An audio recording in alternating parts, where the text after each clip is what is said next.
Oodalale, the champion of Sherwood Forest returns. What's going on, fellow Illuminaries? Welcome back in. I'm Lorcana, Thanos, that mad tight of the Illuminary. I previously, a couple months back, did a deck profile for one of my favorite films, Robin Hood, and I called it The Champion of Sherwood.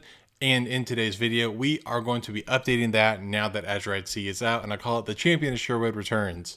Let's go. Alright, so here we are on Dreamborn.ink to go over the list. It is 60 cards, Emerald Steel.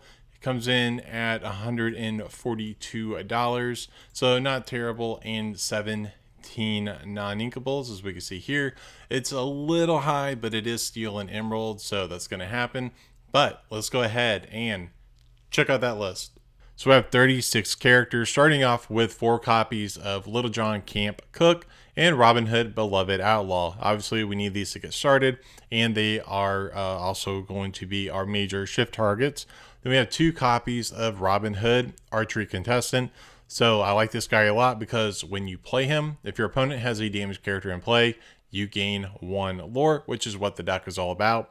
We have 4 copies of Sir Hiss. He is our evasive guy. He's going to be what we want to go into things like, obviously, Diablo and our opponent's pesky evasives. Then we have 2 copies of Robin Hood Capable Fighter. While he's non-inkable, I like this guy a lot because you exert him, and then you can deal 1 damage to chosen character. Again, fits right in with the theme of the deck. 3 copies of Little John Robin's Pal. So this guy, he has bodyguard, and then during your turn, he gains evasive. So while he may only have 1 lore, he's a 2/4 body that's going to be able to go into, again, targets like Diablo, which is exactly what we need. For our 5s, we have 2 shift targets for the Robin Hoods here. And that's going to be, first up is 4 copies of Robin Hood Sneaky Sleuth. Not only is he inkable, he's a 3/5 for 1, that's just for 3. And then he gains an additional lore for each opposing damaged character in play. That's the name of the game with playing this variation of the deck. And then, of course, my favorite card in the game, and I have the Enchanted right up there, but my light is putting a bit of a glare on him. But that is what the deck is named after, Champion of Sherwood. And so he's a inkable 5. As you guys know, he's a 3/6. He has 2 lores just for 3. Gains lore off challenging, perfect, and then when banished, draws a card. These 2 guys are the main staples of what you're trying to get out in this deck. Rounding out characters, 2 copies of Little John Loyal Friend and 3 copies of Robin Hood Daydreamer. So these 2 are in here just as ink targets. They're also beefy bodies and for questing, with Little John having 2 lore and Robin Hood having 4. Then we have 2 copies of Little John Resourceful Outlaw. He's a inkable 6. That's a 4/5 for 2. That shifts for 4. And basically, while he is exerted, your characters with bodyguard gain resist +1 and an additional lore. That's only going to target Little John Robin's Pal here, but it does come up from time to time, and it's nice to have the additional shift target. And wrapping up, we have 2 copies of Robin Hood Timely Contestant. If you're unfamiliar with him, he's a non-inkable 9 cost. That's a 6/6 for 4 lore, and he has a neat ability. Don't worry about that 9. That for each 1 damage on opposing characters, his cost gets reduced by 1 ink to play him, and he has ward. So if you go off the theme of the deck, you should be able to reduce him pretty well to, say, maybe 2, 3, maybe even a 1 cost. If you're really lucky, maybe even play him for free, and then quest for 4 once he's dry. Hey there, so real quick, if you're enjoying the content, if you could do me a massive favor, be sure to like, subscribe, and click that bell so you get notified of when I upload new videos every Tuesday and Friday. And let me know down below what you think of the video. All right, back to the video. Now we're going to move on to our actions. So when we have 8 of them, starting with 4 copies of a card that is right out of Azurite Sea, Mosquito Bite. So this card, it's an inkable 1 that puts 1 damage on chosen character. This is going to be how we are going to get started with applying damage. Of course, 2 copies of Fire the Cannons to deal 2 damage to someone, and then another card out of Azurite Sea, Twin Fire. So this card, it's pretty interesting. I'm just trying it for right now. If you don't like it, feel free to take it out. But what it does, it's a non-inkable 2 cost that says you deal 2 damage to a chosen character. then you may discard a card and you deal 2 damage to another chosen character.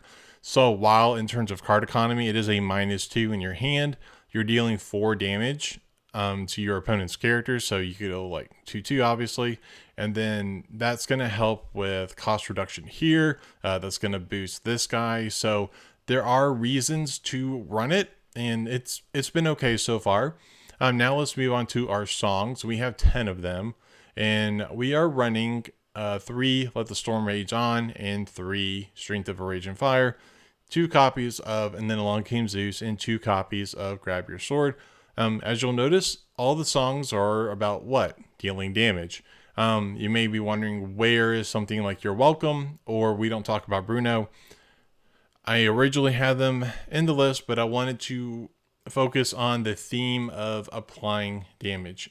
While the removal aspect of those cards is perfect for the deck, I wanted something that was going to be more in line with what I was doing. I would have loved to have had them because obviously like You're Welcome is inkable, which was helpful. We have 4 items, being 2 copies of Robin's Bow. So this card is really interesting. Again, it's non-inkable, but you exert it and then you deal 1 damage to chosen damage character or location. So that's really cool. And then whenever a character named Robin Hood that is yours quest, you ready the item and then you can apply the effect again, dealing 2 damage. And then we have the Division Slab, which if you're unfamiliar with it, at the start of your turn, if an opposing character has damage, you gain a lore, and then damage counters can't be removed. That's the primary reason why you run it. And wrapping up, we have 2 locations, and that is going to be Sherwood Forest. So Sherwood Forest here, it's an inkable 2 cost that has a movement cost of 2 and 7 willpower. It has 2 effects. First being that your character's named Robin Hood can move here for free, very thematic. And then it has an additional effect where your characters gain ward, and you exert that character, you pay 1 to deal 2 damage to chosen damage character while here. So again, it fits very much into what we are trying to do here with this deck. But yeah, I mean, overall, I really enjoy the deck, but feel free to make changes as you see fit. And that is the list. That's going to do it for today's video.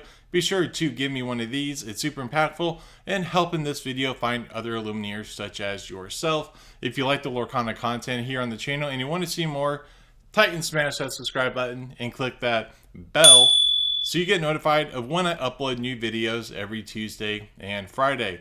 Also, be sure to let me know down below what you thought of this video, and you can follow me on the artist formerly known as Twitter on X at Lorcana Thanos, and I'm on Blue Sky as well at Lorcana Thanos.